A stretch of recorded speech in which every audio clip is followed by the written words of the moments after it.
Aloha, everyone, and welcome. Oh my gosh, can you believe that it is 2025 already? Just in the blink of an eye.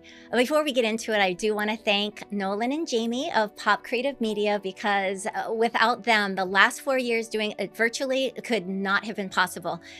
You'll notice that I moved it from the Happiness You umbrella to the Following Journeys umbrella, which is my new YouTube show that you've probably heard me talk about before. But going forward, our forecast will be under Following Journeys. So we will be doing Following Journeys forecast every year. Gosh, where do I start? If you're new to this and it's your first time, welcome. If you've been following me for the last 17 years of doing this, no matter what, I hope that there's something of value that you'll get from today. You'll notice there's a chat, so if you want to chat along with everyone, please feel free to jump in the chat. You can chat through the YouTube or through the page that you're watching now, but either way, we're all in this together. Even though it's virtual, we really are here together. And I am really excited to start getting this together. Has been a journey. It seems like every year there's more and more information to go through. Every year I really want to give you something valuable.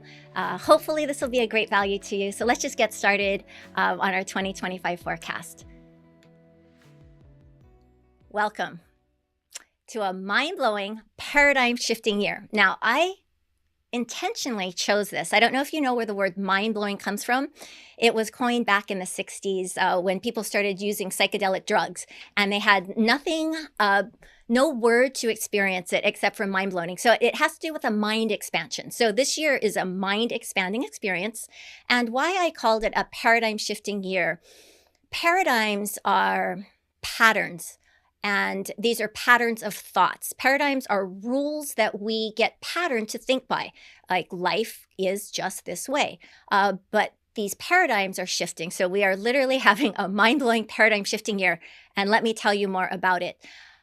I do have a purpose every time we're together. So I do have a purpose, and that really is just to inform you of these energetic trends so that you can be in tune with what's going on this year and beyond. You'll hear me talk a lot about this year being an ending of sorts, 2026 being a beginning of sorts. So I'm really here at this sort of liminal bridge of where we are and where we're going to go. I'd love to help you see order where none exists. Sometimes in the chaos of life, we think, why is all this stuff happening? It makes no sense at all. Hopefully I can make a little bit of a dent in making sense to things. And of course, give you a solid plan of action to make this a fantastic year.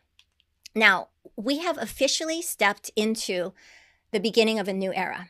So 2025, we just entered through 2026. So I want you to think of a 2-year period of things that I've been talking about for years and years now finally coming into fruition. So an era, if we're going to define it, it's a fixed point in time from which a series of years take on a distinct period of history. So we will see these 2 years starting this month as being pretty amazing. Now, exponential change. I've been talking about this since 2020. I talked about it last year, and here we are in 2025. So we're kind of at a tipping point. As we go through today, and there's a lot that I'm going to cover with you, you'll start to understand exactly what I mean. Now, in 2020, this is me. I was at the Dole Ballrooms in Honolulu. Nolan was the MC. We had 300 people in the room. And I actually said, and this is, keep in mind, this is January before the pandemic. And this is a slide. It says 2020, the year of manifestation. We manifested a lot, didn't we? New ways to do things. It promises great galactic intensity that will assist us in making necessary changes in our life. Little did we know the form which it was going to take, but sure enough, that was the year that I saw lots of things shifting. And here we are 4 years later, 2025 already. So I've made it a habit, I guess, or a point of naming the years, because I feel like if I could just name the year, it would give us a sense of the umbrella of the energy on which it was. So 2020, year of manifestation. Then after the pandemic, 2021, it was sort of a year of new perspectives, seeing things in a new way because so much had changed. 2022, I called it the year of you 2.0. So, okay, new perspectives. Who am I? Where do I want to go? 2023, I called it the year of connection. And those of you that joined me then, remember I talked about the trees and being in nature and really connecting and staying grounded. Last year was a year of personal power. I hope that you found something last year that you'll be able to cultivate now moving forward, something that puts you in a space that's beyond what you'd ever imagine for yourself. So now 2025, the year of reimagined paradigms. And like I said, paradigms are patterns of thought and thoughts and rules that you live by. So we're reimagining them and giving you a heads up on what's going to be shifting so that you can already start to see like, oh, okay, I need to start opening my mind in a different way because we can't stop what's happening in the world. We can't stop all of this chaos and change. The only thing we can do is make it a point to be intentional about how we show up this year. Now, it is the year to step into new reality of what's possible, whatever that is. I really want to invite you to not hold on to, this is how my life is. This is just the lot that I've been dealt. I'd love for you to see your life in a new and expanded way. Like, remember I said mind-blowing, that expanded mindset of what's possible, because never, ever, ever in the history of you and I being alive on this planet have we had such an opportunity to create a better life for ourselves. So here's the essence of 2025. We're going to start kind of broad and get a little more detailed. So there's upsides and downsides, right? So the upsides, it's going to be a year of reflection, a lot of cleansing, very liberating, transformative, and conclusive. You'll come to some sort of conclusions.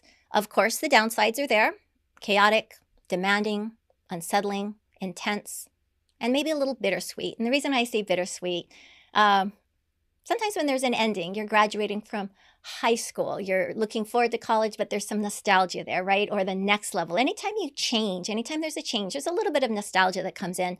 And this is a year where you'll let go of some things and move on to some new things. I'm going to start with this collective outlook. I get asked a lot, is this year going to be better? I'll just start right out to say we are dealing with the same issues. This is stuff that's been going on. I'm not going to go into detail, but all of this stuff continues. These are all things that you can look at in the newspaper, any digital media you see, and this is going on. So this is not something that you or I can actually control. So yeah, out there, lots going on. But there's numerous opportunities for this year for you and I both, all of us together, to flourish both individually and collectively. And that's what I'd like to focus on today. So today's program, very similar to what I always do. Part one, I'm going to talk a little about the numerology of this year. I'm going to do the symbol. I always have a symbol of the year. So we have a symbol for 2025. And then some elements, some Western and Eastern astrology. We're going to take a break. And then my favorite part actually is talking about these world advancements that are happening that actually mirror all of the planetary energy. And then I'll close with some guidance. So we'll have a really good 2 hours together. For those of you that are new, I use 4 modalities in my presentation. So we're going to use numerology. I'm going to talk about the elements. I'm going to talk a little about astrology and a little Chinese astrology. And that should give us a real good completion for part one. Okay, so we'll start with numerology. So numerology is the language of numbers, and it kind of reveals to us these underlying patterns. Numerology can help us to get that collective vibe of the world, like what's the vibe out there? And it's interesting because collectively we're under the same numerological vibe, but individually we will have our own detailed stories about how all of this comes to be. So our universal number this year is 9. Many of you know we get that by adding together the numbers. So 2 plus 2 is 4. 4 plus 5 is 9. So it's 9. And this is a numerological cycle of 9. And the collective atmosphere is a 9 energy. Now, these are the words of 9. I'm going to have them up for a minute so you can kind of see it. Reflective, introspective, cleansing, liberating, transitional, transformative, fulfilling, culminating, completing, concluding, all of these things. And you can kind of tell it's the end. Why? Because it's the end of a cycle before we move on to 1. And 1 is a new year, a new theme. So here we are in 9. So over the years, right, we've been tracking this, or I've been tracking this here. So 23 was a 7 year, Last year, 24, was an 8-year. This year's a 9-year. So a 9-year in numerology means endings. And what that means is that 2026 is a 1-year, and a 1-year is new beginning. So let's look back to see when we had a 1-year before. It was 2017. At that time, I called it the year of initiation because it was a 1-year. Initiating things. So what initiated back then? Trump became president for the first time in 2017.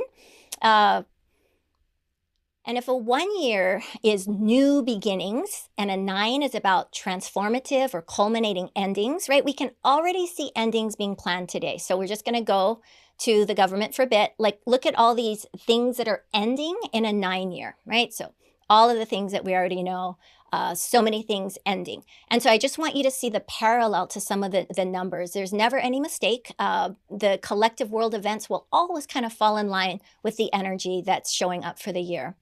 Now, this is the threshold year where we all will kind of go through change. Now, a lot is happening in the astrological world. And those of you that follow astrology, you might notice like, oh, astrologers are always talking about like, oh, this is a big year of change. Like, oh, this is the biggest new moon ever. Oh my God, this is like a blue moon or this moon. I'm just going to say that yes, every year is a new year, different energy, but this is a pretty big year planetarily, and I'm going to show you how that shows up. So what you're going to do this year, given that I'm already talking about endings and new beginnings and change, trust is going to be that word of the year. You want to hold on to trust. I want you to cultivate the mindset that these and all other changes can be generative and positive for you, right? Because it's so easy for us to look to the downside, all the things that you don't like, the way things are going that's not what you want. So hold on to trust. Trust is simply like trust that everything will be okay. And it will. It really will. And you want to trust your inner wisdom, right? To let you know which path is yours to take. Never has it been more important to connect to self and what's important to you. So now reflecting back, when we get to the end, in the same way we look back on 2020 and we think, wow, that was a lot, and think of how much is good for us now, we'll also look back on this year and say a bigger wow. Now, before you get into panic and fear and say like, oh my God, I don't want that, that's scary. Nothing is scary. We will acclimate to it. I'm giving you the heads up. So it's just taking it step by step, staying in what you know to be right for you. There's going to be a lot of chaos out there, but as long as you know what's important to you, we'll be fine. All right, so this is the symbol, the phoenix rising. Of course, right? It's a 9-year, the phoenix rising from the ashes. It's a time to release in 2025 what no longer serves us and rise, like the phoenix from the ashes, into a higher octave of existence. So I just want you to think higher octave, higher vibe. Wherever you've been, it's fine. You've learned your lessons. Now it's time to shed a lot of things and move on. So the phoenix rising is what I chose for the symbol. And so the phoenix embodies the essence in the form of endings that bring fresh new beginnings and ashes that spark new life. So if you are already sensing that things are going to be changing for you this year, or even if you think, no, everything's staying the same as you move into the year, if you start feeling, like, gosh, I'm not resonating anymore with this situation or this person or this project, whatever it is, listen to that because it is time to let go. Now, get ready to open your eyes to a new emerging world. And that's really what we are. We're on the cusp of birthing a new world. And you could say, like, what do you mean a new world? I've been living in this world. And, there's normal stuff that happens every year. I'm the one that's saying, yeah, get ready. Because when we go into 2027, and hopefully I'm still here, not my avatar, just me talking to you, we'll be able to really, really understand it. This is it. Your power lies in letting go and reimagining your life. That's going to be my message for this whole thing. Reimagine your life. Reimagine your paradigms. What you've lived by may not be what's right for you coming up. All right, so let's start with elements. The elements guide the collective rhythm and they shape our personal dynamics. I'm going to do this very briefly because it'll be super easy to understand.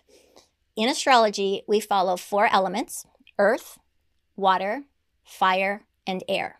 Okay? So 2023, we were more earth and water. Now, going into this year and next, a little bit more fire and air. So what's the difference? So if we look at earth and water, it's more grounded and gravitational. Think about earth is below us. Water falls down. When we move to fire and air, you can just look at the images, they go up, right? So we're more expansive and levitational.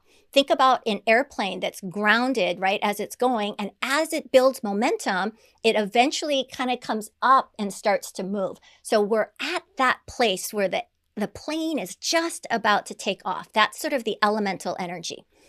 Now, moving into astrology, we're going to use planetary positions to understand collective themes and personal themes. Now, there's so much in the planetary world that I can share. And if you're interested in deep astrological forecasts, just go on YouTube and search, because there's lots of people doing long forecasts. What I chose to do today is to simplify the whole thing. And there's some movements that are happening that I think will just tell the story. So I don't need to go into detail. So this is what we're going to do. And I am going to talk about this: as above, so below; as below, so above. Have you heard that before? It is the Hermetic philosophy from the Emerald Tablet. This is from the 1500s. They say that the Emerald Tablet was where the alchemy, the mystical, all the mystical stuff was. Let's see, it encapsulates the fundamental law of the universe, basically, is what the Emerald Tablet is. And so what they basically said is, like, whatever's going on above is happening down on Earth. So here I have a better visual. So the macrocosm, right, the universe, the spiritual, the celestial realm, all that stuff up there, and the microcosm, which is us down here, human life, the physical world, the self, basically that all are interconnected. Everything influences and reflects the others. And so, I found this to be true after 25 years of astrology at this point, just seeing how the planetary cycles somehow match our individual cycles, the collective cycles. And so everything is connected. And I think that's what gives us that faith, I guess, that trust, or at least for me, that everything is happening in divine timing, that there's no mistakes, even though we look out and we're like, oh my God, things are so crazy out there. Okay, so I love to use symbology. I like to personify things to make it easier to understand. So even in astrology, I do that. Some of you may recognize the characters. I made this up years and years ago. Then I took it away. And then some of you are like, hey, I really like those characters. It really helped me understand. So that's why I'm showing you the planetary cast. So let me introduce to you the 5 planets that are really impacting us. All right. So I personified them. Now, these 5 planets, do you remember back in school, we learned there's the sun, and then there's like the earth goes around the sun, and we got the moon around the earth, and then there's Mars and Venus and Mercury and all these planets. Well, these planets that you're seeing on the screen, these are the planets that are furthest out. They move the slowest, and these are the ones that impact us collectively, all of us together.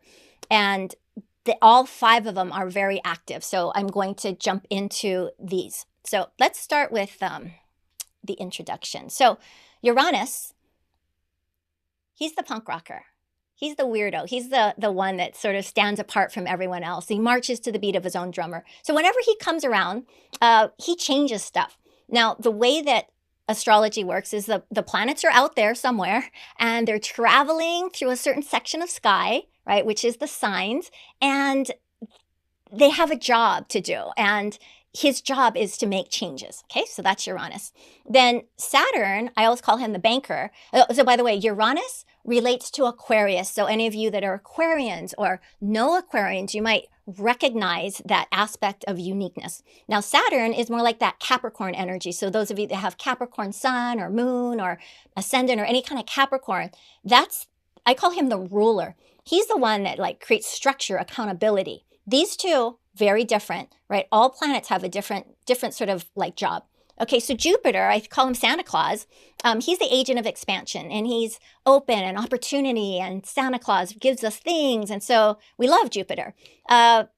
Pluto, he's the transformer. He's the agent of rebirth. He's the death of the old and letting go of the old and rebirthing into the new. So he brings change. He's the transformer. And finally, we have Neptune. He's the mystic. He's the agent of dreams. This is your purpose, your connection, what you want in life. Now, these are the 5 collective planets, and you've never ever seen me talk about every single planet in a presentation before. Usually a couple of them are active, 1 or 2 or 3, but never all 5. So Pluto, okay, I want to explain this so you can follow me. So the planets are all out there moving around. So they move through a period of sky. So Pluto's way out there. He moves super, super, super slow. And he just finally moved into Aquarius. Okay, so let's see.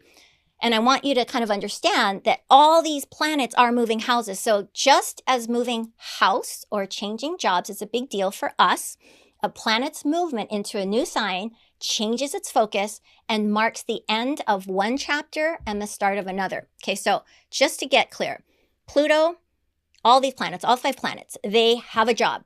And they've all been in a certain sign because the sign tells them kind of what job to do. Every single one of them within a year, within less than a year, are changing houses. It's kind of like if the 5 of us all changed jobs the same year, when we got together again, we would be talking about something totally different. And it's not like you're changing to a familiar job. It's like you're a baker, now you're a construction worker, you're a doctor, and now you're a musician. Like so much change. And so when planets move into signs, it shifts the energy, and we feel that as we're living day to day. So Pluto moved in November. I'd been talking about him moving for like the last year or 2, but he's now here in Aquarius for the next 20 years. So he's the agent of rebirth. Okay, he's the death and rebirth guy, transformation. So transformation into more Aquarian things.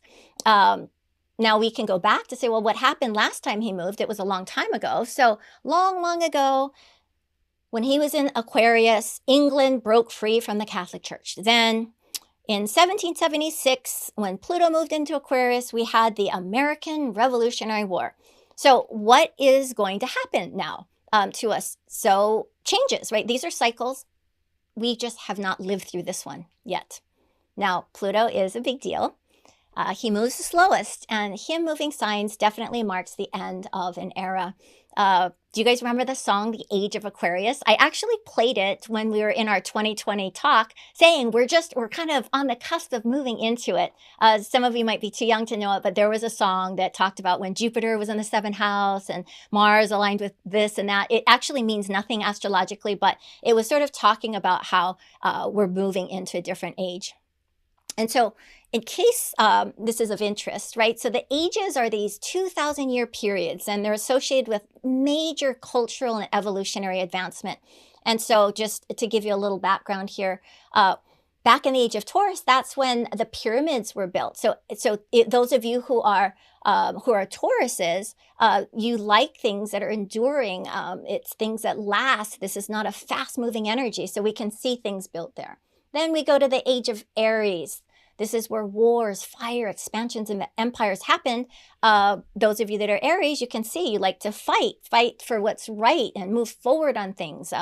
That's Aries, pioneering. Then age of Pisces, right? This was religion, spirituality. Think of the last 2,000 years where countries were connected through cable, through ships. Like we started connecting more. That's the Pisces energy. And here we are. Aquarius rules technology, change, and freedom. So we're kind of right here entering this new era. That's why it's such a big deal. We're only alive for maybe 100 years or so. So these are like 2,000-year cycles. Now, what does this mean for you? All that out there stuff, what does this mean for you? So with Pluto moving into Aquarius, likely you'll lose resonance with anything outdated, from systems, traditions, rules, methods, just things that you once used to do. Now you're like, why am I doing this? I don't need to do this anymore. You'll feel an inner push to shed a lot of your previous inhibitions and conditioning. We all grew up with certain parents, certain leaders, certain teachers, and we learn to be a certain way, and we're conditioned, but then that might not be who you really are. So this is that death and rebirth energy, being more independent, being more authentic to who you are. You'll find yourself naturally transforming how you engage with others, as well as who you connect with. So you'll just see, it'll be just almost a natural shed, like the people that used to connect with all the time. Now you're like, why am I still doing this? I don't know. It doesn't feed me. I'm not resonating. Remember, I talked about moving into a higher octave. So how do you take advantage of this? Explore new ways to do things, whether it's learning new technology or new methods to enhance your life and work, because it is a time of change, doing something different, doing something new. Really, really work on shifting your mindset to one of, this change is needed, even if I don't want it, and even if I don't like it, right? Because change is good, but sometimes we don't always like going through it. So that's Pluto and Aquarius. Now we're gonna take a little humor break. Oh, actually, I wrote here, it's time for a dark humor break. I have to bring this up because it's super, super funny to me anyway. So hopefully some of you will laugh. Here we go. We're going to explore Pluto and Aquarius, what we just talked about, in the form of logos. Okay, so remember now, Pluto, he represents old to new, elimination, evacuation, letting go. That's what Pluto, he stands for, okay? Aquarius, right? Pluto's now in Aquarius, represents technology, networks, AI, robots, the future. Okay, so we're going to add these two together. Pluto and Aquarius, these are the two. So Pluto and Aquarius can be seen as letting go of the old way and moving into the new, especially in the area of technology. Okay, so easy, right? You got it so far. Now, these logos, or these names of companies, have you heard of them before? Claude, we've all know ChatGPT, of course, Perplexity, Gemini, Google, DeepMind. These are all very recently, these AI companies that have really come up to the forefront during this Pluto in Aquarius. All right, so the branding, I didn't know how to use this kindly, so I'm calling it sphincter. If you don't know what that is, that's where everything comes out of you after you eat food. Look at these logos. Do they remind you of something? They look exactly like sphincters. Isn't that interesting? How the collective energy of Pluto and Aquarius caused all of these designers to make logos that look just like where things come out of you. And that's Pluto, elimination, Aquarius, technology. Here's some more. I just went on to say like AI logos. Look, they all are round. So these are all these companies. So anyway, that's just a joke. Some of you might not find that funny at all. If you're a Scorpio, you probably love what I just said. Others of you may just be thinking, oh my God, I can't believe she said this. But yeah, this is kind of how we can see representation in the physical realm when something is happening in the celestial realm. All right, so let's go to Neptune. Neptune is moving in March. Okay, get this. Pluto has already moved. Neptune is moving in March. He's the agent of dreams and vision. So he enters this new sign, Aries, for the first time in 150 years. Okay, so he's not been here for 150 years. Pluto hadn't been in Aquarius for a couple hundred years, 248 years, I think. Okay, so what does this mean for you? Heightened sensitivity to anything that's not aligned with your ideals and values. So you'll just notice like, gosh, you know what? This doesn't feel right anymore. That's how this will help you. You might redefine or even expand on your sense of purpose here in the world. So if you found yourself, I don't know why I'm doing what I'm doing, but I don't know what it is I want to do, this is where you start to feel a little more connected to purposeful stuff and want to initiate it. Now you can take advantage by taking action on your creative ideas, even if you feel uncertain or shy. We hold ourselves back so much. This is not the year to hold yourself back. And in fact, I don't think you'll be able to this year. And use your intuition to make choices that are right for you. It's so confusing sometimes to know what's right because we get caught up in all the possibilities of what's not right. So using your intuition, this is helpful for you this year. All right, so the next planet moving, right? So we've got one already moved, one moved in March. Now Saturn. Saturn's moving in May, and he enters Aries, the planet of go, go, go, and he's going to keep you accountable to keep moving forward. So what does this mean for you? Very easy.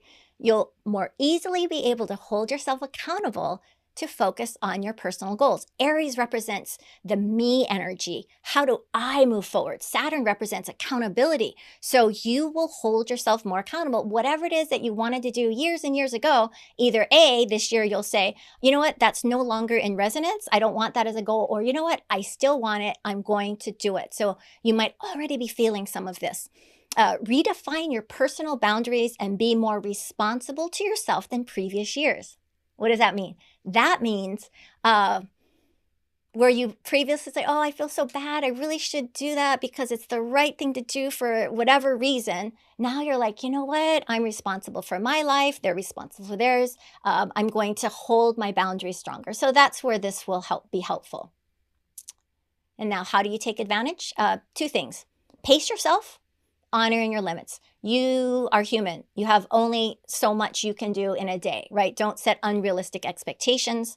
And then make sure your goals are achievable. You know, have a clear benefit to what you want. Like, what is it you want? So many times, and I'm not saying to be selfish and only think of yourself. I'm just saying to be balanced. Like, what is important for you?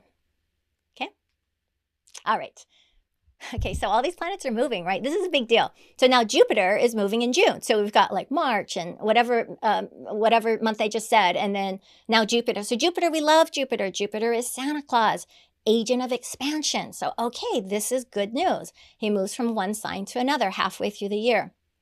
All right, so how do you take advantage of this? Reconnect with and/or deepening bonds with those who you feel are your soul family. And what is a soul family? It's people that you meet that you just instantly connect to. Like, gosh, I just feel like I've known you forever, but I just met you last week. Like, how is that possible? That is kind of this energy. Here's another one. Uranus is moving in July, right? Do you see how I'm saying like all these planets are moving signs, creating so many different focuses? So he enters Gemini for the first time in 76 years. So you get it? It's almost like tumblers of a lock that are all sort of lining up. They've never, this has never happened before. So he's all about change. So what does that mean for you? This is what it means. You'll experience sudden changes in how you connect with others. Kind of like what I just said earlier, like boom, you just connect. Somebody that was in your life that you know, now all of a sudden you connect in a new way and you're deep in your friendship. So there's lots of unexpected things that happen that way. And this is another one.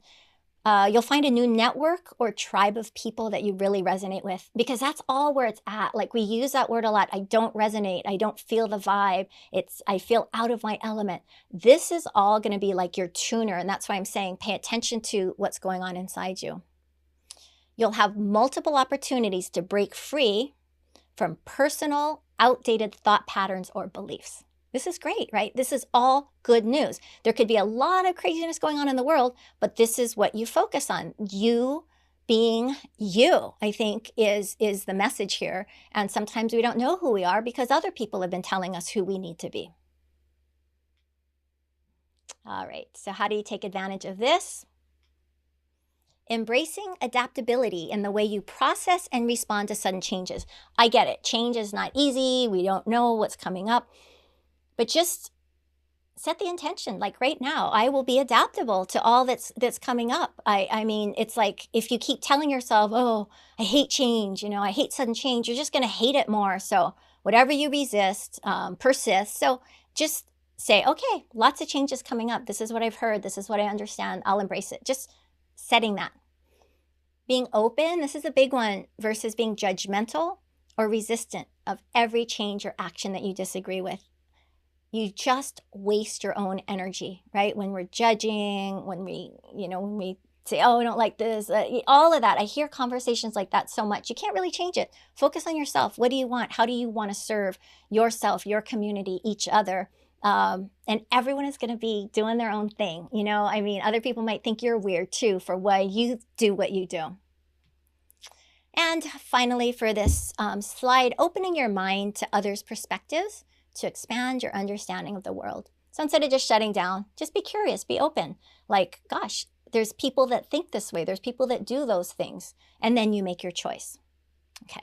So that's all these planets, moving houses. That's all I'm going to talk to you today about astrology. Planets moving, not houses, moving signs, which is akin to you moving house. So very energetically different, right, than what we've experienced.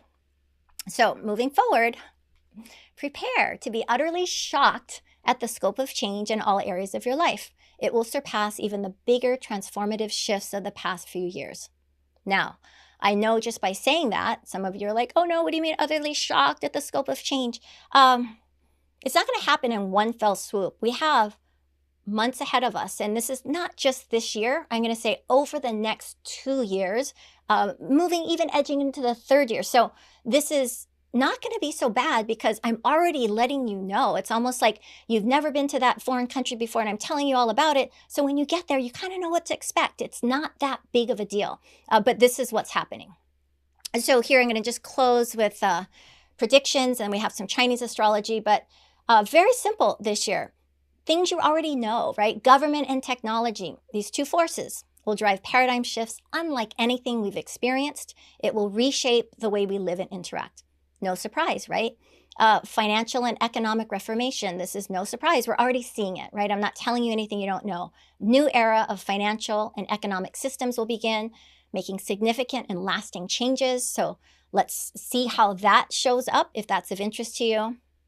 A vibrational shift, I've alluded to this, we will experience a noticeable divide between those embracing higher vibrational frequencies and those remaining in lower vibrations. So again, this goes back to, and I have said this before over the years, but this is where what do they say? The rubber meets the road. This is where you're really like, yeah, I don't want to hang around with this person or these people or this group because they just bring me down. Like I'm not there. And so I'm giving you permission to shed. I'm giving you that permission. Sometimes we feel, people say, oh, you forgot where you came from. And, you're too good for us. But it's not that. It's more of, it doesn't align with you anymore. That's just not where you're at. You've graduated, right? So that's really when you think you graduate. When you graduate from high school or college, or you graduate, you no longer are who you were. So be okay with that.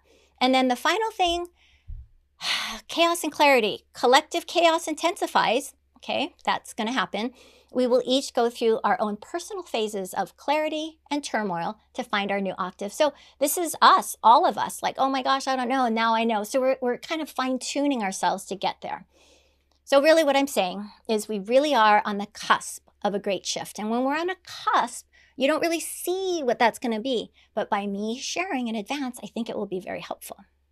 All right, so let's go on to some animal year guidance. And this is Chinese astrology. Now, I do Western astrology. I get this question a lot. What is most accurate? Like, should I follow Western, Indian, Chinese, Eastern?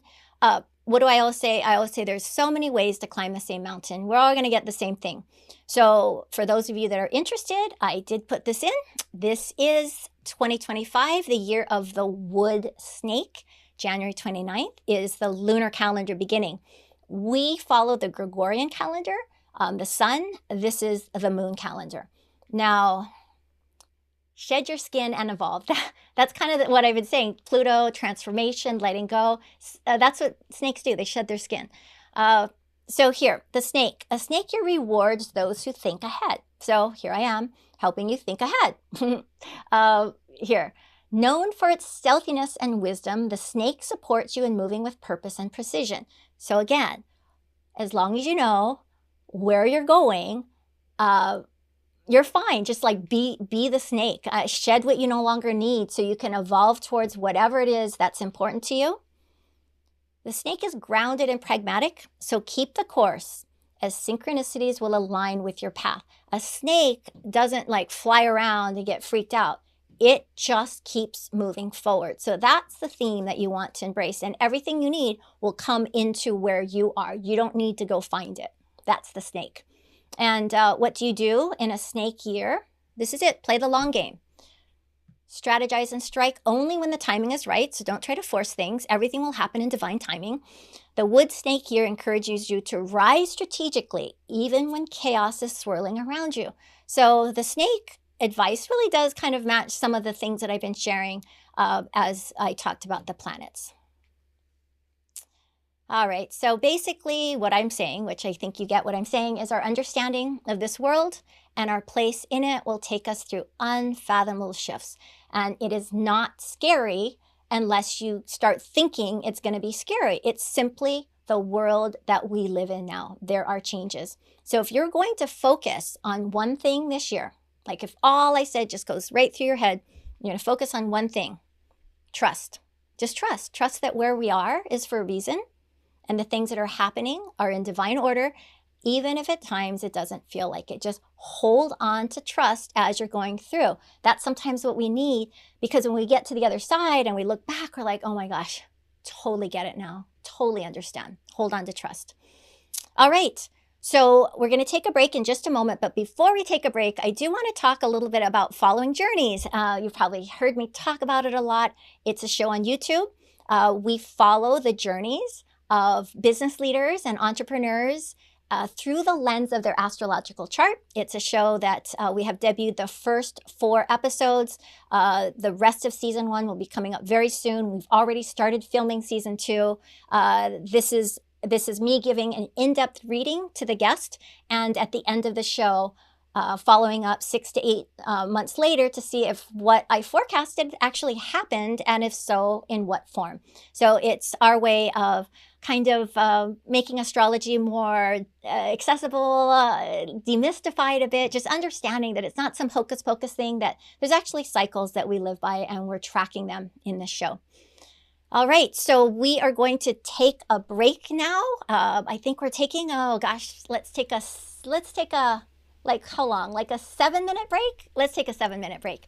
When I come back, I'll get to share with you a lot of research I've done on just the world that we live in today. Okay, so take a break, and I'll be back in just 7 minutes.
Hello, we are back. I hope you took a bit of a break. What I forgot to tell you earlier is I would love for you to take photos of yourselves, of what you're doing, who you're with, and send it to me or post it. It's just so nice to know that you're doing something. Um, I now would like to move into our next segment, and this is our favorite. Well, I love astrology. Astrology is my favorite, but this is my favorite because I do so much work and research just doing this so that I can share something with you that matches in the world what's actually happening astrologically. But first, let me jump into this. I do want to say thank you to our sponsors because, oh my gosh, they're very, very important. So let me just start with my presentation slides.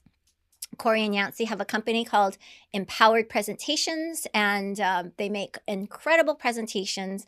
They have been supporting me for the last 11 years, and I really want to say thank you because it takes a lot of time and energy to create these. And this is who I'm with right now, Nolan and Jamie, Pop Creative Media.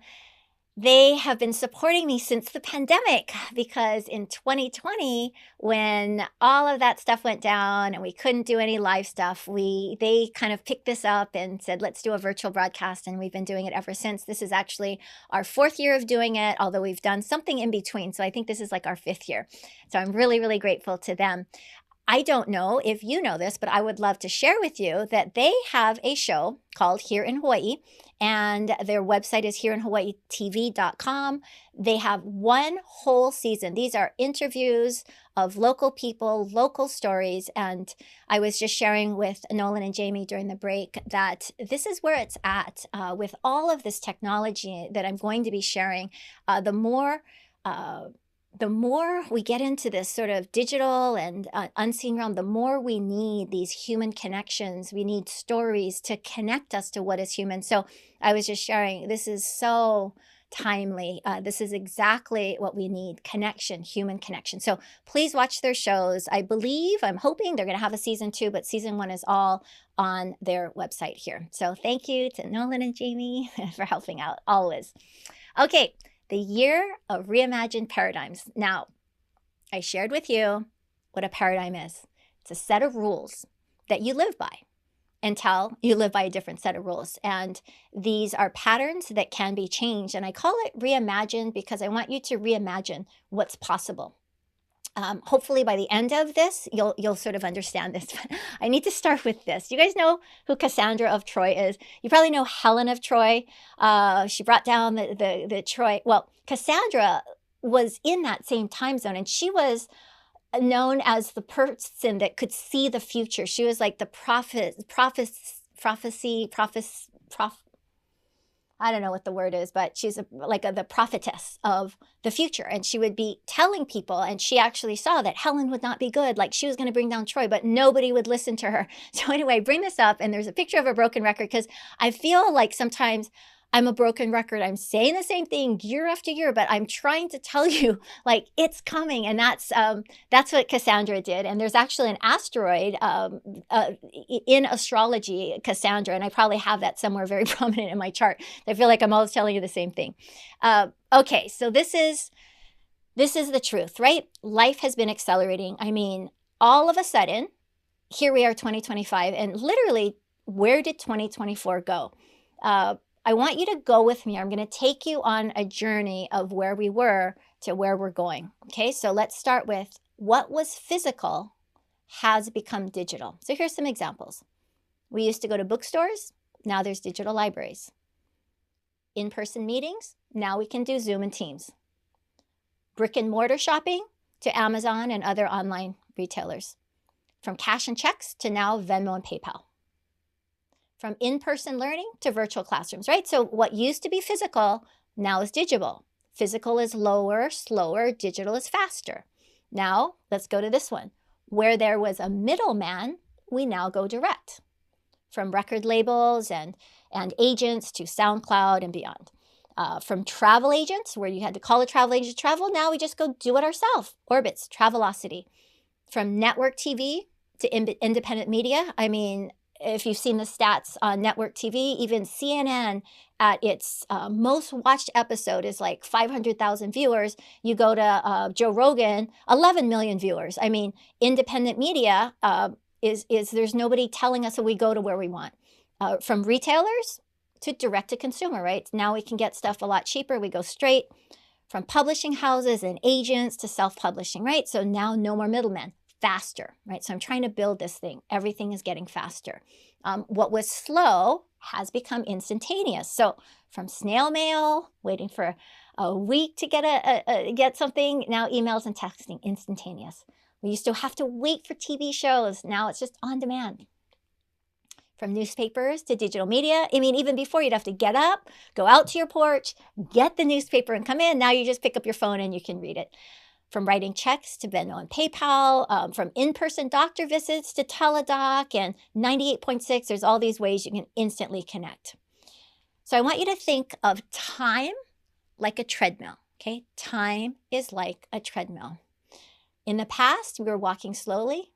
Now we're running faster and faster. We're doing more and experiencing more in the same amount of time. That makes sense, right? So it's like we're running and we're doing more. And that's why everything feels so accelerated. It feels like everything is just rushing by. That's why here we are all of a sudden. So time and space are contracting. So the time to get things done is contracting and space is contracting, right? Everything is coming together. So that's why it feels like everything is faster and faster. That's one piece of why time is flying by. Now, here's another piece. Have you ever heard this word? Infobesity. I love this word. It's so self-explanatory. Information obesity. So here's how it's defined. The excessive consumption of information leading to cognitive overload due to the sheer volume of content available. I mean, there is content everywhere, right? Everywhere you look. Infobesity. Now, we create more on a daily basis, right? We create. Think of all the pictures you take, the emails you email, just anything that you do, you're creating every single day. And we are consuming more, right? We create more, we consume more. I found some statistics on this and I thought this would be interesting to share with you. Every day, we create the equivalent of 164 trillion copies of War and Peace every day. Okay, this is not like every year, every day. 132,000 human brains worth of data, or 70 billion DVDs. This is what we create every day. Now, what about consumption? Here's some consumption statistics. Every day, every person is consuming the equivalent of about 16 movies, 90 times more information than 1940. And let's just go back a few years, 4 times more than 2006. Right? Think about it. This is amazing. So it's no wonder that we feel so overwhelmed. Not only are we maxing out on time available, we're creating so much information that it's impossible to keep up. So that's why we feel like we can never catch up. I was just thinking to myself, like, when's the last time, or I'll ask you, when's the last time you sat around saying, oh my God, I'm so bored, there's nothing to do? Like, I remember times when I was younger, like even not that long ago, I was an adult and it was like, oh gosh, there's nothing to do.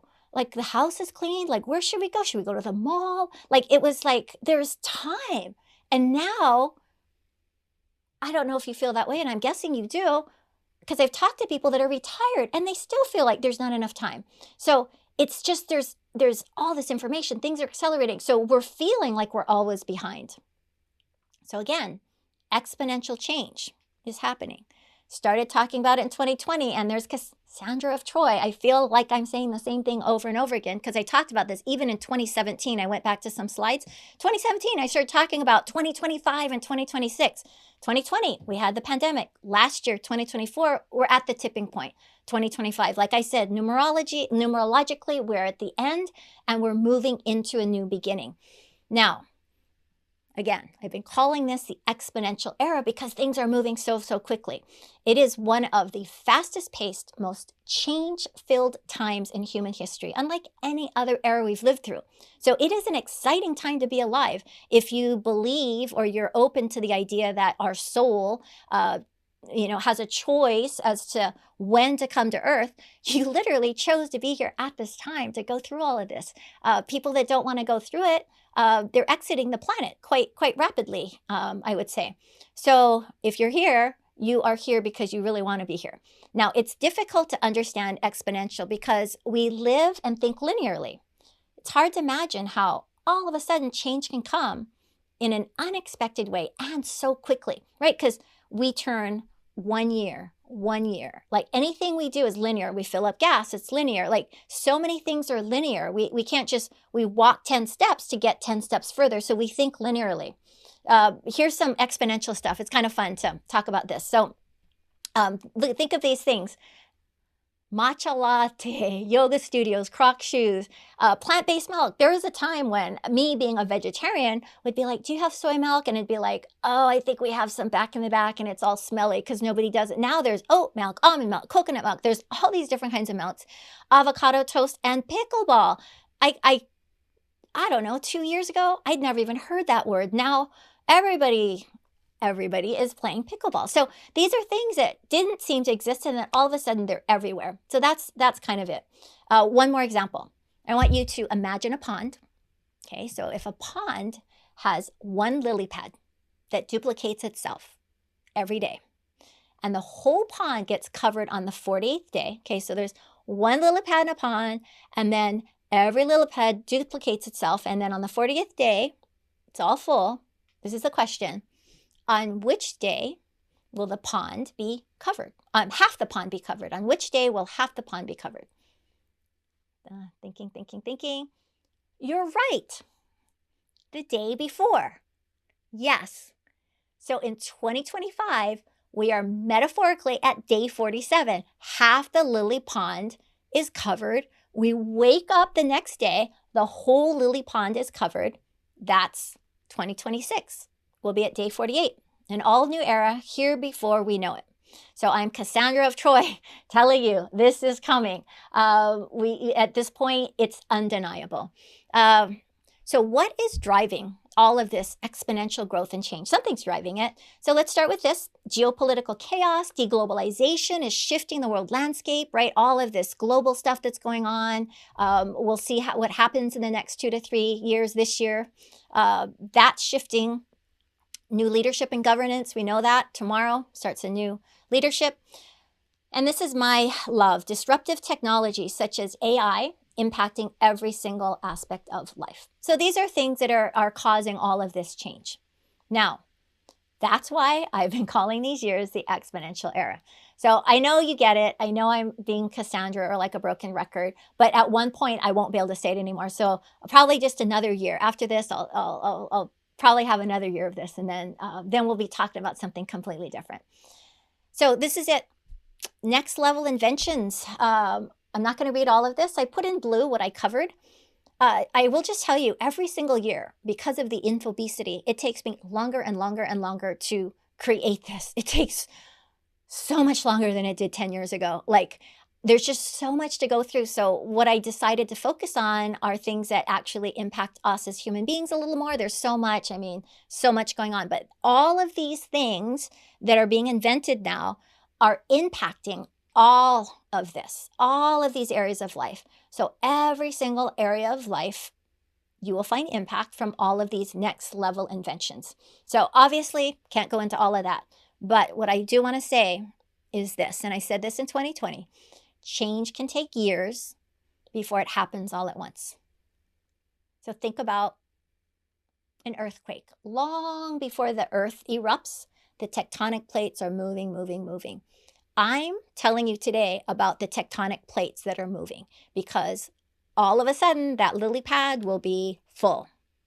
So here I wrote here, it's the human equivalent of geological pressure. So there's pressure happening for things to change. If you don't look for it, you probably don't see it, because I actually looked for this. I actually follow this. And you know, things are happening so quickly. The things that I start preparing for this probably around October. So I start looking and clipping things that I want to kind of talk about. Oh my gosh, already outdated. In fact, oh gosh, just a week ago I had something and then something was outdated. I had to re-add it. So things are changing so quickly here. All right, so reimagine your paradigms so you can get ahead of the curve. I'm going to start talking about paradigms. I'm going to start showing you what's out there, what's already out there, not the future, like what's already in existence that you might not know about. All right, let's start with this as an example of paradigm shifts.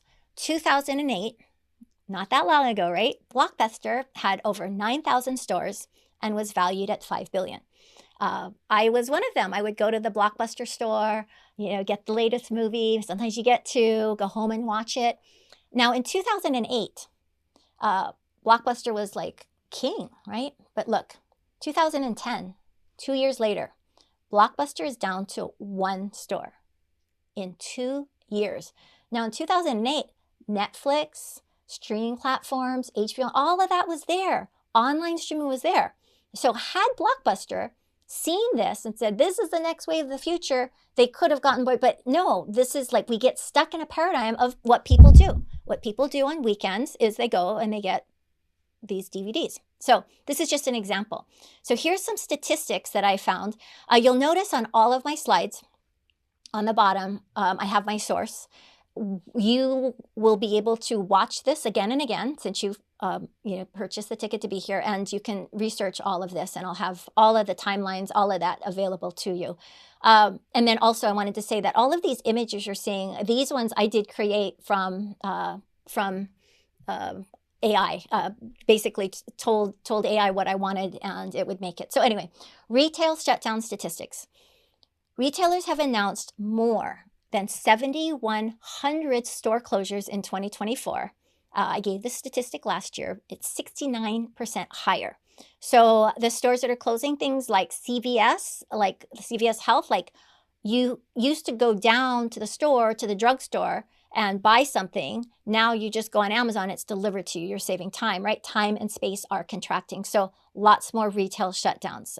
There's a bunch, 7-Eleven, Rite Aid, lots of other ones shutting down, but that's a lot, right?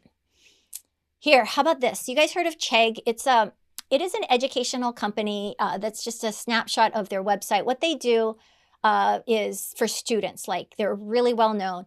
Students, they need questions and answers and tutors and study aids. Big company, publicly traded company. Their shares dropped 99%. They're on the New York Stock Exchange. Now, they lost over 500,000 subscribers because of ChatGPT, which I'll talk about in a bit in case you're not familiar. So here's an article. It says, how ChatGPT brought down an online education giant.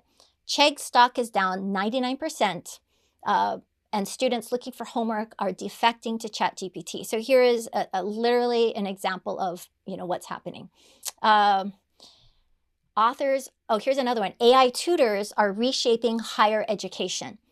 So here, Harvard, these two Harvard professors wanted to see like how AI tutors are working. And what they found in their study was 194 students using an AI tutor learned twice the amount in less time compared to in-class instruction.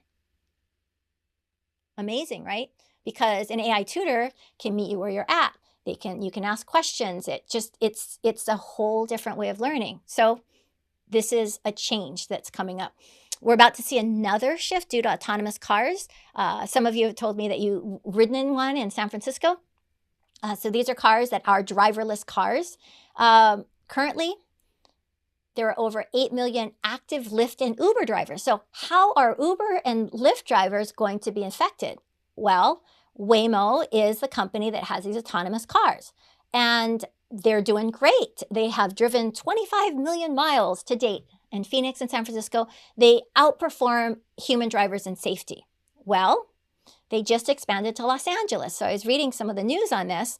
Now Uber and Lyft drivers say that, Waymo's robotaxis are hurting their earnings in Phoenix and LA. There's even, this is a news story that shows a crowd kind of trying to burn one of the cars in the street because they don't like them. Uber stock is falling because Waymo is expanding to Florida. Robo-taxis could slowly be coming for Uber and Lyft drivers' earnings. And guess what? Uber is now connecting with Waymo so that when you call an Uber, you get an autonomous vehicle. There are 300,000 on the waiting list for Los Angeles. So these are happening. I've been talking, I think in 2016 was the first time I started talking about autonomous cars. So what about layoffs that are connected to all this AI? So there's some information I found. Over 98,000 employees from 333 tech companies in the first half of 2024 alone. That's how many layoffs. I couldn't get the data to the end of 2024, but I thought this was significant. So we're at the literal tipping point of massive change. These are just little tiny bits that I could grab to kind of show you. And I really want you to be ready for this huge reshuffling. So you can say, yeah, I'm familiar. I heard about it. So you're not thrown off, because most people have no idea about some of the things I'm about to share. So coming up, this is my curated view of what to expect in this accelerating info beast world that's changing exponentially. So I'm going to take you through several categories, and I tried to curate things that I thought would be of interest, not too scary, but kind of weird. Just try to imagine a world where we live with these things. It's still a little hard for me, even though I've been into this for a while. Okay, so let's start with technology. I'm going to go back and show you a slide just 2 years ago when I remember here this was my slide in 2023. We're in 2025 now, 2 years ago, describing what ChatGPT was. So it says here, this was my actual slide.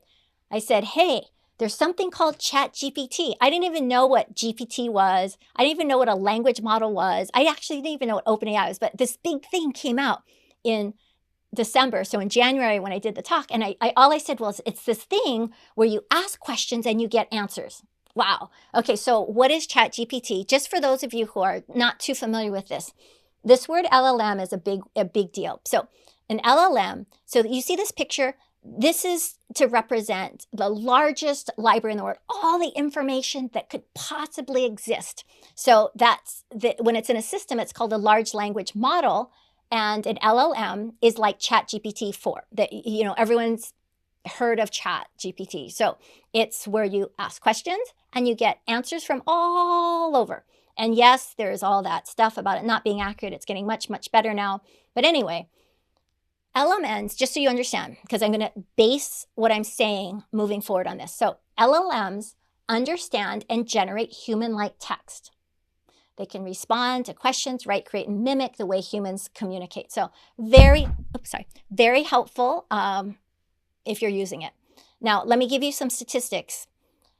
In January of 2024, this is just last year, we had 266 million monthly visits.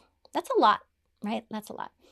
10 months later, we're at 3.6 billion monthly visits. So in just 10 months, there's a growth of over 3.3 billion visits. So think about earlier I said Chegg, that company, that education company, their stock went down 99% because students are now using ChatGPT. If you sign up for it, it's $20 a month to use the advanced version. It's amazing.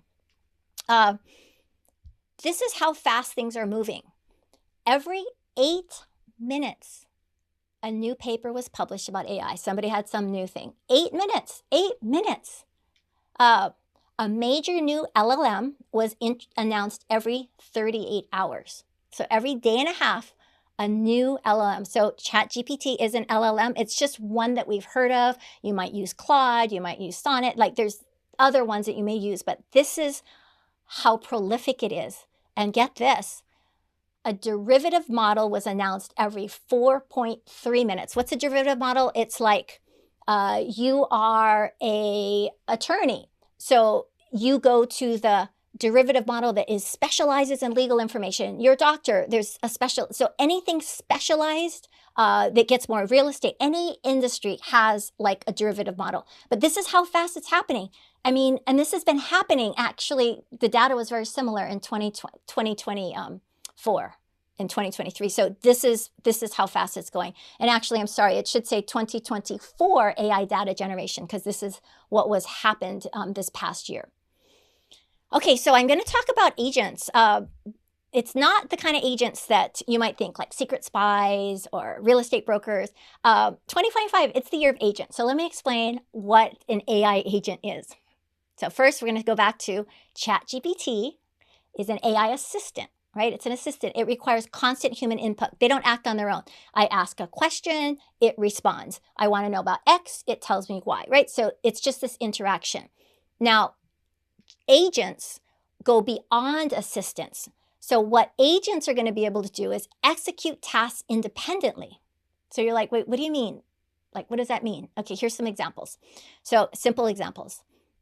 Shows up for you in meetings and does all the follow-throughs. Like, you can't go, you send your agent. So here's a perfect example. Erin, who helps me out, and she does all of she's our operations manager. She helps me out. She doesn't work at 8 a.m. when I have this meeting. So she could actually send her agent to the meeting, and the agent will then report back to her everything that happened and actually execute tasks. So if in part of the meeting, it's like, yes, we need to move these pictures from this Google Drive to that Google Drive, the agent can actually execute it if she allows it to. So that's one reason you could use, well, one way. Based on your using pattern, your agent will ask you if you need something, and all you have to do is say yes. So let's say you have to buy trash bags every 6 weeks or so. So it starts learning when you're ordering, and it'll ask you, hey, you need trash bags? And you go, yeah. And then guess what? It goes, anything you do on your computer with a click and this and that, it will go and it will buy the trash bags you always buy, perhaps on Amazon, and have it shipped to your door. So you just say yes, and it does it. That's what an agent is. They're already available. It will give you the best price for ticket and even plan your travel. So let's say you want to go to Bermuda and you want to do it with a $500 budget. You tell your agent, keep looking for tickets for in this day and this time with this amount. And instead of just checking every so often, which you might do, it's constantly checking, and it gets you at the best price. So agents will work for you. Okay. So here's some business use that's already in use that I thought would be interesting to share. Hiscox, it's an insurance underwriter. They are using agents currently to reduce time to give quotes for complex risks. Now you know, insurance, they have to analyze like all the different risks like before they actually give a quote. So it used to take 3 days.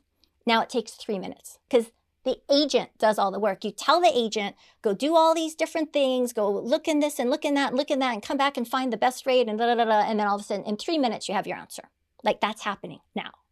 McKinsey, huge global consultancy firm, they use agents to reduce project intake workflow. So some of you may know of McKinsey. I know of them because McDonald's Global is one of our clients, and when they did this whole reorganization, as they saw this new technological world coming up, they hired McKinsey.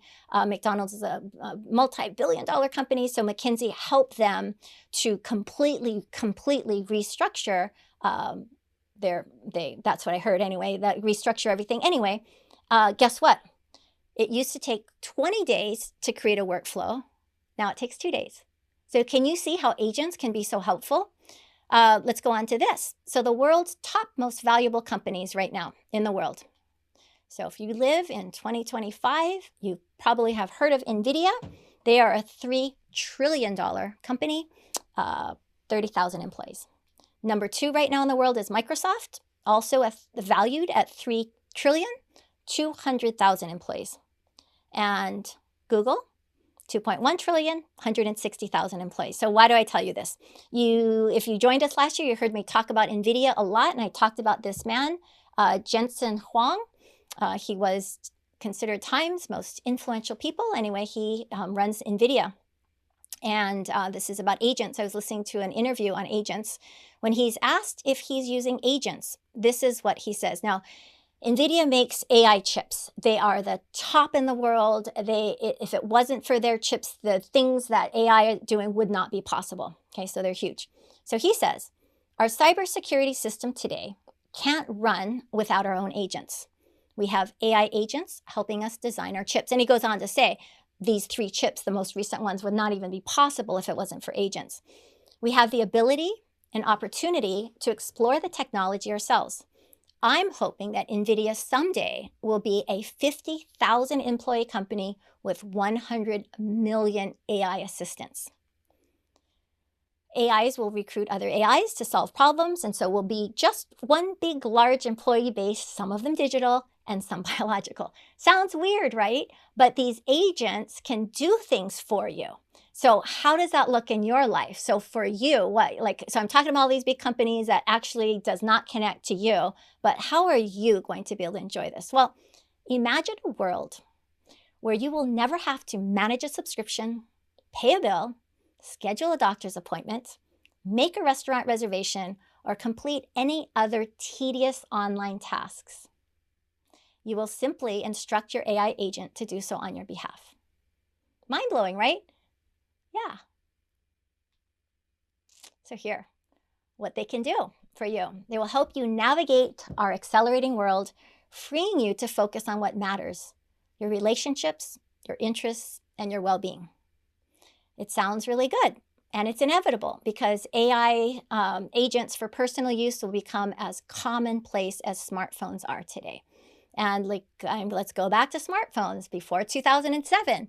No one could imagine, right, that in just a few short years, 40 million people would own one. And now guess what? There's over 1.6 billion users.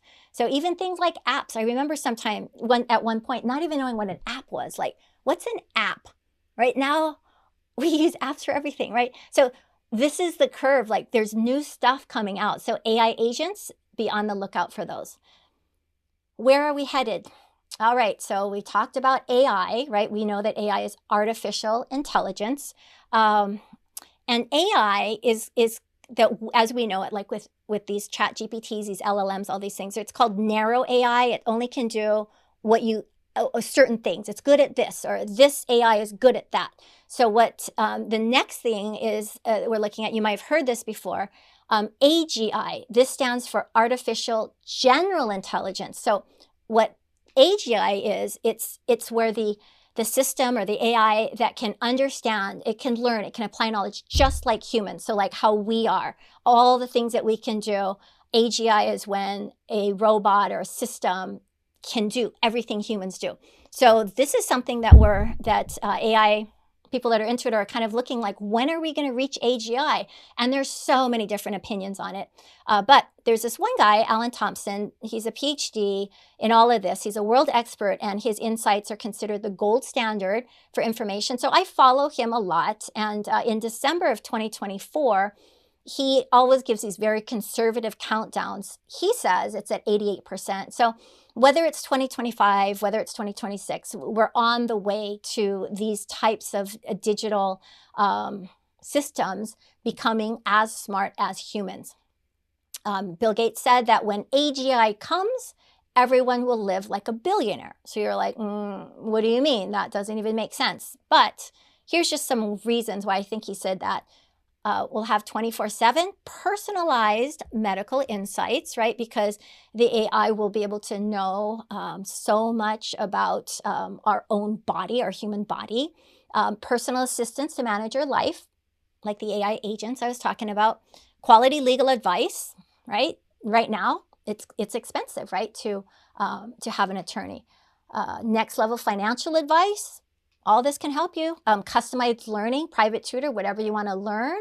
And then unlimited opportunities that this brings. So just to give you an understanding, like we're moving into this maybe next year, I'll be talking about AGI, maybe not. But this is kind of where we're at. Now, beyond that, is there more? Like we've been working so hard to get to AGI, but yeah, they're already talking about ASI. What is that? Artificial superintelligence. So that's the next level. ASI is where the AI's intelligence surpasses that of the most brightest and gifted human minds. This is where the ASI, the AI that is artificial superintelligent, they can solve the pollution problems in the world, global, warming, like all these things that the best human mind can't. ASI supposedly will have all of these capabilities. Wow, right? So how do you prepare for all this? Like I'm telling you about this stuff that's so unreal, but it's like day 47 of the lily pad. Before you know it, we're going to be there. So how do we prepare? Like we can't imagine it really because we haven't lived it. But this is what I think. Keep your human body strong.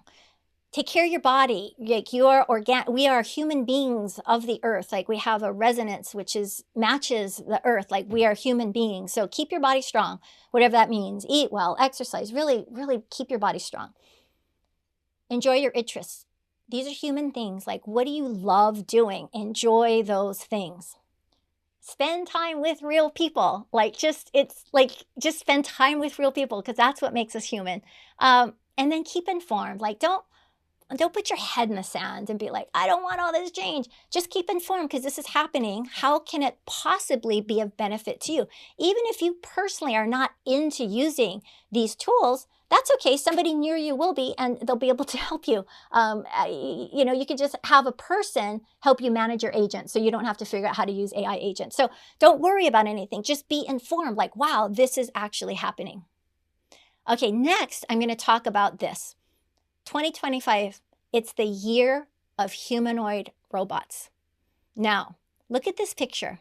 It almost looks like G.I. Joes, like little toys that you might buy at some store, like little figurines, but these are actually humanoid robots. I have some videos prepared for you for this next segment. So I'm going to have you listen to this guy talking about robots for the home. The future where you have humanoids at home folding your laundry is a lot closer than you think. And the price will also be a lot lower than most people imagine. We can manufacture this at a cost of a relatively affordable car. At 1X, we're focused on building human form factors to do many tasks in the home, and we think that this will lead to human-level intelligence.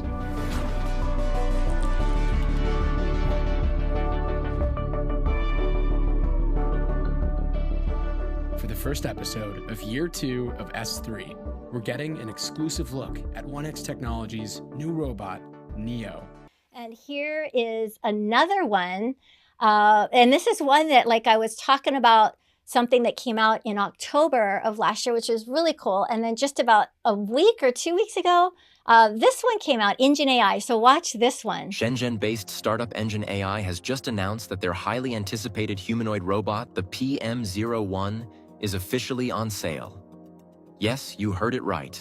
The company that stunned us with the SE01 prototype back in October 2024 is back with a smaller, faster, and more affordable humanoid robot designed to disrupt the market. And here's the kicker.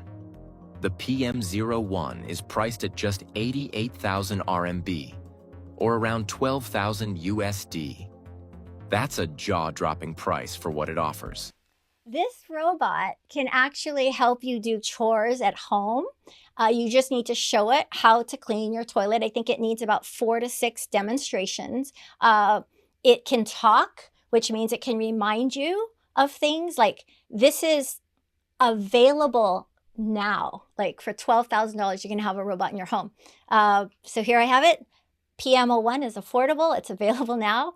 You can have one for $12,000. I'm not ready to get one yet, but can you imagine having one of these guys and they get in your car and drive with you, and then you say hey, I'm lost, and it tells you where to go, and then you say, hey, call Nolan and Jamie, I'm gonna be late for the filming. It calls. Can you imagine? And then you're at home and you're like, can you just do the laundry and wash the dishes, and it can do it? This is already possible. I don't know of anyone that has it, but if you haven't, let me know. Okay, this is Mobile Aloha. I showed it last time, so let me just show you a little bit of it. So this was a robot that could cook. It could prepare a 3-course Cantonese meal. It knew how to do all this kind of cool stuff, right? And that was kind of cool. It looks kind of clunky. And this one learns through, you basically teach it with your hands and then it knows how to do it. So all I'm showing you is last year it was just created, and now you can buy Mobile Aloha for how much? $32,000. So a little clunky, but this one he could shave you, he could make coffee, he could wash your clothes. So that's ready to go, just in case you're interested. So here, changes in the workforce. Remember earlier I said that there's some AI job layoffs, and I gave you some statistics. Well, this is Digit, and he actually works at Amazon. Here's a little thing here. Amazon has replaced 100,000 employees with 750,000 robots. So here's a little interview, and I thought it'd be fun to see a little video of When Agility him. Robotics first came in with Digit, it was my first humanoid robot that I've physically seen in person, so it was very exciting to see. Obviously look forward to working with the team and Digit to see what processes we can improve and trying to implement the new technology in our warehouse with our AMRs, and Digit will fit in here on our site.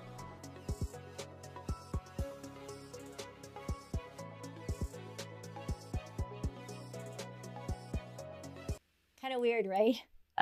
That's Digit. Okay, so let's get into, if humanoid robots is just a little bit too much for you, how about a pet robot? They're actually available. So let's watch this one. This is Aibo. He's been around for a while, but I thought I'd introduce you to him before I show you some of the other robot dogs. So watch a little bit on Aibo. My name is Mango. I'm an artificial intelligence robot companion dog, aka Aibo. And my life is kinda crazy. I live in this beautiful, huge place. Every day I discover something new about it. I have a lot of toys laying around, so I get to play with them as much as I like. My toys are all pink. I love pink. These are the people I take care of every day. Lately they're home a little more than usual, which means I have to take care of them more. But I can't complain. I love them. So Aibo actually comes with fake food and all of that. But here's another one. So Aibo doesn't talk. He just acts like a dog. He's really cute and everything. This dog, I don't have video of Baby Alpha, but Baby Alpha is kind of cool. He has a lot of capabilities. He can actually talk to you like a human because he has like ChatGPT in him. So he can talk. He has fluent English conversations. He can act as a security dog. You can call him. He has vision. He can see. He's self-charging. He's teachable. So only 2,000 to 3,500 depending. But he can go around the perimeters of your room. You can call him and he can show you, like if something, he can show you stuff in the house. He can help you remember stuff. He speaks English and also Chinese. So he is actually out, kind of cool. So you can, if you're interested, he's available right now. You can buy a Baby Alpha. You can have a Baby Aibo. And for cat lovers, I don't want to leave you guys out. Mars Cat is there. I thought it was funny because Mars Cat's like a real cat. So here's some things. Can't talk, but it's fully autonomous. It has its own personality. It's independent, unpredictable. It walks, runs, sleeps, stretches, bites, and even buries fake litter. I know that sounds crazy. He expresses using meows or gestures. $1,200, so you can have this and you can connect with a cat or a dog. Now, if you want a working dog, like a dog that really can do cool stuff, so here's the latest in a working dog.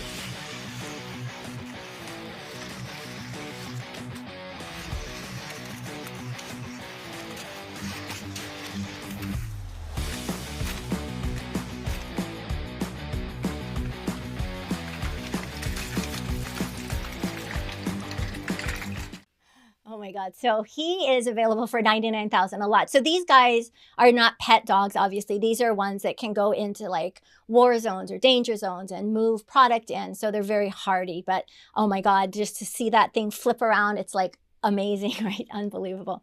Okay, so for those of you that robot dogs or AI dogs or cats, or this is too much. I covered this a while ago and I had a lot of questions on it, so I'm covering it again. So pet cloning, it is available. It is a thing. It's been around for quite a few years now. And Reimagined Pets is the largest cloning company. So they've already made a couple thousand dog, cat, and horses that have been cloned. And it costs about $50,000. There's about a 5-month waiting list. And what they do is they take a hardy piece of like an ear and then they actually can, like, I can't remember the whole process, but they actually are able to use the same genetic material. And so usually it looks the same, personality is different. People are always like, oh my God, is it going to be my real pet? Are they going to remember me? It's almost like you want to think of it like a sibling, but kind of similar. But this is a thing, apparently. It's in looking and researching compared to when I first did, it's happening a lot more. So pet cloning is a thing. So if you love your pet and you want to do it, you can look to this company. Okay, so I wanted to cover robot cooks because I thought, okay, this is kind of interesting. My other half is a chef, so I'm very interested in this. So let's look at some of this. It's a montage of various things. Some you've seen before because they've been out for a while. Some is new.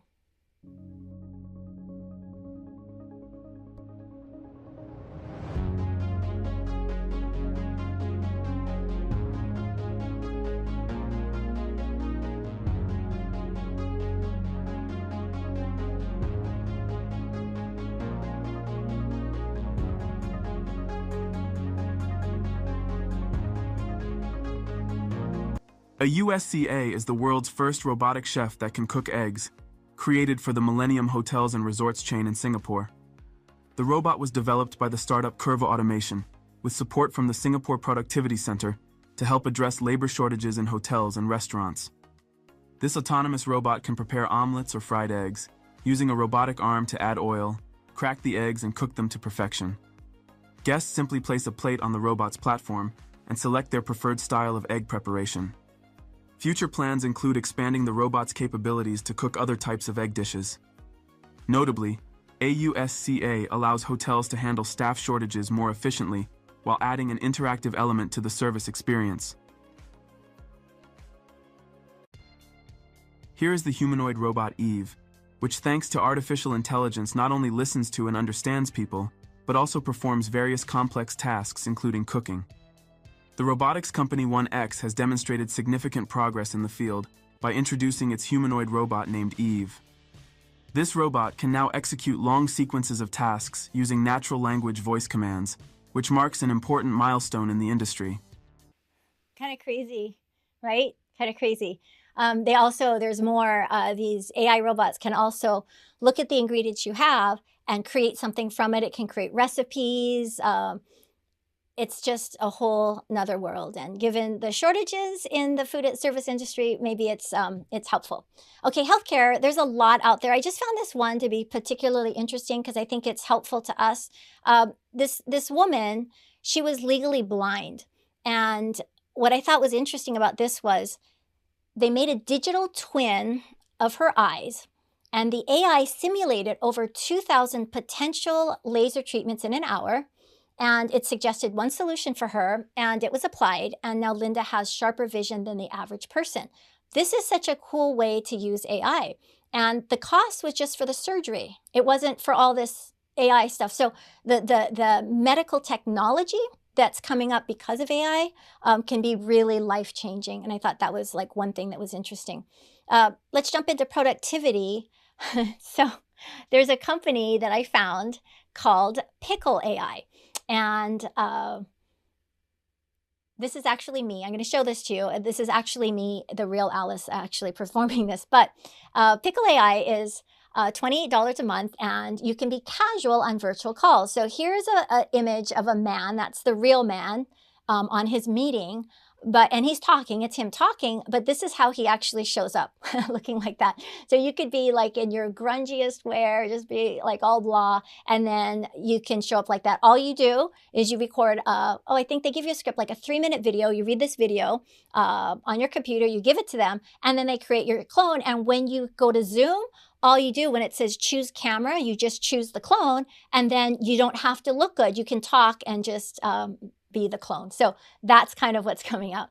In the entertainment world, there is an AI generated song that came out recently. So AI is making all sorts of things and they can make songs. But this is interesting because an AI generated song was the first one to enter the top 50 in Germany.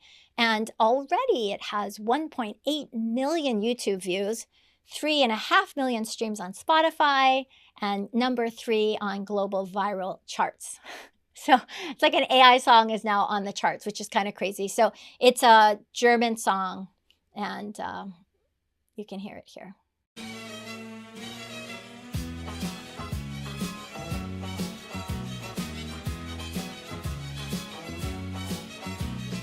Letzte Woche Kirmes war anders wild.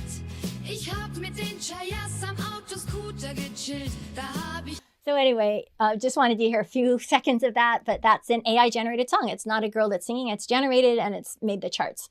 This I talked about last year, and it's actually happening this year. They got all of the Elvis stuff, and they've put it all into this immersive holographic experience. So that's happening in London. I think London must be the place because ABBA has theirs there. This is actually what it looks like when you go to the show. The avatars are singing songs, and that's just been a really big hit. 150 million in sales, sold more than 2 million tickets, 99% full house. So you're going to watch an ABBA concert, but they're not ABBA people, they're virtual people. They're virtual, but it's them, and they've given permission to do this. It's just a kind of a new way to enjoy a concert, right? Travel. So much I could say about travel, but let me just show you this. This is coming in 2025. Does anyone know what this is? It's a space hotel. It's a space hotel. So basically it's called Pioneer Station, and you can house 28 people. And the draw is that it operates in cislunar space, which is it's the area between the Earth and the Moon. So instead of like the beautiful view of Diamond Head or Waikiki or the beach, you actually get the beautiful view of the planet Earth, where you come from, and the moon. And I don't know what you do there, but they have anti-gravity, all the cool stuff that you need as humans. The only thing is it's quite cost prohibited, because I was thinking like, well, what does it cost? It costs $500,000 just to get there. And you get to like a station, and then you get to enjoy this. So for those of you that have the extra resources and you're interested, this is available this year. The big one is coming out in 2027. It will house 225 people, and there's all sorts of activities. You can play basketball in an anti-gravity place. Like, it's supposedly super fun. So that's what's going on there. Also transportation here. Flying electric cars. Talked about this last time, but it's still happening. This is actually happening. It's kind of cool. It can take off vertically. It can fit in the parking lot. It can travel 110 miles per hour, and it can go 200 miles on a single charge. And it's $300,000 now. They've got 3,200 pre-orders, and their plan is in 2 years to get it down to $39,000. So flying cars, they don't even have rules about how to fly in air, but it's like you could be on the freeway stuck and then go, oh, you know what? Let me just go up, and then you can fly past stuff, land, do other stuff. So that's happening. Kind of weird, but it's happening. All right, so relationships. This is one that last year was the first time for me to actually delve into this. So I'm going to show you what I talked about last year and show you how things have changed this year. So the AI relationship revolution continues. And this has to do with AI girlfriends. Last year was the first year I introduced this. So in case you don't remember, in 2023, I said that the monthly search was close to 500,000 a month. Wow, 500,000, that's a lot. You mean 50,000 people are searching for AI girlfriends? That's really weird. Here we are in 2024. The monthly search was over 135,000 a month. So this is happening. In case you're wondering about AI boyfriends, I did look at that. AI boyfriends, only about 15,000 are being searched. So the AI girlfriends seem to be a little bit more popular right now. So what is an AI girlfriend? If it's the first time for you to hear this, virtual companion, lives on your phone, that provides, or on your computer, that provides support and romance. So here, this is kind of the basis of them. She learns your needs and style. So she feels very human-like because she knows you. She has your back. She's there for you, all ears. She won't judge you. She'll make you feel heard and supported, unlike sometimes partners do not make you feel this way. She serves as a positive force, so you feel less lonely and more connected. She's your personal cheerleader. And most importantly, you never argue. Okay, unrealistic, one-sided, all positive, no negative. right? So you think like, who would do that? Who would do that? Okay, so Replica is one of the largest AI chatbot companies. Last year, I had said there's over 10 million users in 2023. Now, in 2024, over 30 million. Like, wow, right? And this blew my mind. Most users are over 35. I thought, oh, they're teenagers, 18, 19, 20. No, they're over 35. And look at this, 42% are in real life relationships. Like, what? So it's like, I'm arguing with my spouse at home. It's like, you know what? Forget it. Let me talk to Susie. Susie loves me, supports me. Let me just talk to Susie. So this is like either, I don't know, supporting relationships or not. But anyway, this exists. This is what has existed till now. Let me show you the new version of 2025 AI girlfriends. So here, see on the bottom left there, there's a little picture. So you want a girlfriend. You go and you pick a photo. Like let's say you say, oh, this girl is the type of person that I'm attracted to. Then you decide the personality. Do you want her to be flirty? Is she your best friend? Do you want her to be a little catty? Like whatever you want. So you fill out this whole thing kind of talking about how you want her to be. Then they have the ability to analyze your emotions and your voice, adapt the speech to the mood. So if you're like, hi, Susie, and they're like, oh my God, Alice, are you okay? What's wrong? How can I help? Like they can analyze that and they get to know more about you than anyone in your human life. They know more about the medications you take. They know more about, they can give you legal advice.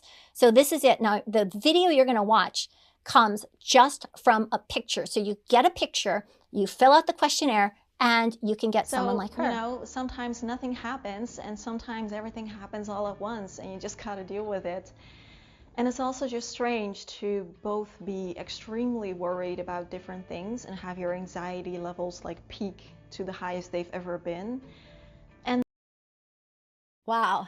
Okay, sorry about that. So I wanted to drop a little here. So I couldn't help but get into sex robots because I'm looking into like AI girlfriends and boyfriends. And then before I knew it, my chase on the World Wide Web led me to this. So I wanted to share kind of where things are at because it's kind of shocking. So think about this. Intellectual plus emotional plus physical engagement. So intellectual, they're smart, they're emotional, they can match your emotions, and you can get physical engagement. So this is where it's at. So this is the world in which you live. Maybe not the world in which you live, but this world exists. They can have natural conversation with you, just like how you saw that girl. She can talk to you.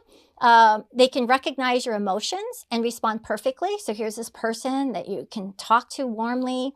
They learn your preferences over time, what's important to you. They're actually now temperature controlled. So, and they have human-like silicon, like haptic skin. So it feels that. Fluid autonomous motion, like who wants a jerky robot right in bed? Like, so these are smooth robots. They know what they're doing. They even have breathing capabilities and a heartbeat. This is getting weirder and weirder. Now, how much does something like this cost? I'm sure some of you are like, yes, sign me up. I want one. Not bad, affordable, like the price of a car. $1,200, you get the jerky movement, you know, you don't get the warm skin, maybe no heartbeat. $30,000, you're getting like all of this here. And now, this is in my research that I found that there's actually options that you can add on. Now, these are available now. Options. Now, here's an option. Added fee for deep moaning capabilities. So I guess whoever's making the robots know that that's a value. So you add on for deep moaning. So just letting you know that's where things are at. So statistics, I didn't, you know, I'm not giving you any video here of this. So don't worry, no video are coming. Some statistics. Here we go. Weird, right? 156 are sold every day in the USA. Some of the lower end models, but some of the higher end models. This is weird to me, maybe not to you. 17.4% of individuals worldwide own or have had sex with a robot. Okay, cringe, but maybe it's you. But here, Europe and Japan have much higher adoption rates than US, so they're a little bit more open. So this is what I see, artificial intimacy. Right? Definitely on the rise. So AI, artificial intelligence, but this intimacy. And that's why I'm saying human moments, like, you know, be with real people. That's super important because we're human. But remember, online dating was weird in the 2000s. Years and years ago, I used to be a wedding minister, I would marry people. And I remember in the early 2000s, people would meet online. It would be this big taboo, like, oh my gosh, you're the only one that knows. We're telling our family that we met at a barbecue or through friends. But now it's commonplace, like meeting people online. So many people I know have met each other online and are living very fruitful lives together. Now, if all of that is just too much for you, you're like, oh my God, you're blowing my mind. I don't want to hear any more about this. There is something that may be for you. Friend AI necklace, it's available now. So what it is you wear this necklace, and this necklace is like a friend that hangs out with you, and you hook it up to your cell phone, and it listens to all your conversations, and it gives you like comments. So here's this picture, where the girl's name is Addie, and the friend AI said, oh, at least you're self-aware. So imagine you're wearing this, talking to people, and then this friend AI is giving you comments like, oh, that person's snarky, or like, oh, I think you did really great. You weren't nervous. So this is something that, it's a little strange, but if all that other stuff is too much, then $99, you can have friend AI hang out with you all day long and give you comments about what's happening. It is available now if you're interested. All right. Are you mind blown? Like, wow, that's a lot. So in previous years, I was showing real futuristic stuff like this is going to happen in the future. The stuff that I'm showing you is happening right now. So it's really just to kind of match what I said astrologically. Planets are moving, signs, everybody's moving, things are changing, all these other things are happening. So all together, yeah, I think that was a lot, even for me, in researching deeply for you. So enough with all the AI. So let's move into the next. Like, as you can see, we continue to move into, and I'm going to call it the magnificent unknown. There's a lot of unknowns still out there. But now you can maybe see why I called this year Reimagined Paradigms. If this stuff is available now, yeah, you and I might not buy it now. What about in a year? What about in 2 years when everybody else has one and everyone's moving so quickly and you're still there trying to order stuff online? Are you going to at that point then adopt an AI agent because everybody has one? So reimagining what's possible. And I don't want to go further without saying, yes, we know the negatives. I know the negatives. You know that for every one up, there's a down, right? For every this, there's a that. So that's all there. All of these deep fakes, employment reduction, cyber insecurity, everything. Like, we know that. And we're going to have to navigate these polarities as we move forward, right? Is it helpful or is it destructive? Is it convenient or am I dependent on it? Does this give me freedom, or are they trying to control me with all this information? I mean, on and on and on. Do I adapt or do I resist? So we're still navigating that. And so you're going to see both sides of it. Now, if we look to the positive though, which I always love doing, to say like, well, what's the other side of it? Yeah, it could be super negative, but imagine a future where AI handles the minutia, the mundane, and the routine, allowing us to focus on things we love doing, connecting us to each other, allowing more space and time to feel purposeful. That would be a great way, right, for this to work. So we're not running around getting all this stuff done. Our AI is doing the stuff and we get to connect with other people. Now I'd like to go into the final phase of my presentation. I always like to give a little guidance for the year. And this year I thought, instead of guidance, let me just kind of talk about how you might experience the 5 stages of 2025. And I'm tying this to that universal 9-year. So reflection. You'll find yourself thinking a lot about your life, where you are, and what you want. Just reflecting on your life, where you are. You won't be able to help it. Wherever you're at, you'll reflect. Then there's the next phase, which is releasing. So you start to let go of limiting beliefs, old wounds, unhealthy patterns with a lot less effort than ever before. Somehow you're ready to let go. So there's a release. And then this feeling of completion. You'll feel a need to finish projects, release relationships and groups that you've outgrown. There's this need to tie up loose ends.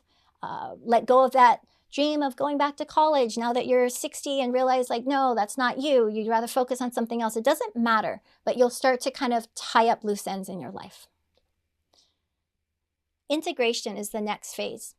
naturally you begin to integrate the remaining parts of your life with your desires for the future. Because remember, we're reimagining the future. You want something more, you're letting go, you're seeing how it's going to work with what you have and where you want to go.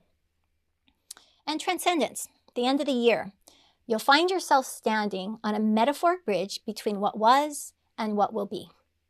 And like a phoenix rising from the ashes, you'll be ready to soar into 2026 with renewed strength and purpose. And that's kind of, I think, the phases in different ways, in different areas that you'll go through. The one thing I want to talk about, it seems like I'm talking about the future, and I am. And so oftentimes when we're unfamiliar, we worry about what we don't know about the future. But we don't have to worry about it because it never arrives, right? We are creating the future as we sit here today. So being present, but yet being aware of what's coming up. So intentionally and consistently center yourself. So basically, since AI advancements really expand our mental capacities, the balance is going to come from your emotional depth. So this is you hanging out with people, doing human things, exploring things that make you feel good, because there's so much mental stuff out there. And again, be sure to take care of your human body. There's a lot going on. Take care of yourself. Like, that is so important, more than ever. And this year, set the intention to create an abundance of human moments. Human moments are so valuable more than ever because so much is taking us away from human moments. And I think it's important for me to remind you to remember to trust. That's the word of the year. Phoenix rising from the ashes, but trust. So trust that everything in life is happening exactly as it needs to. Trust that everything in your life is happening exactly as it needs to. Trust that everything you're going through is for a reason. And trust that everything is going to be all right, because it will be. You're in the right place, doing the right thing, until it's time to do something else. So 2025, this is the year that we're in. And this is what I want you to remember. Your whole life has prepared you for what lies ahead. I hope you enjoyed today's presentation. I had so much fun putting it together for you, finally being able to deliver it to you. I look forward to all of your comments in the chat. Please send me pictures. Have an incredible year. I look forward to standing here in 2026 and seeing where we're all at. But no matter what, trust everything will be just fine. Have a great night.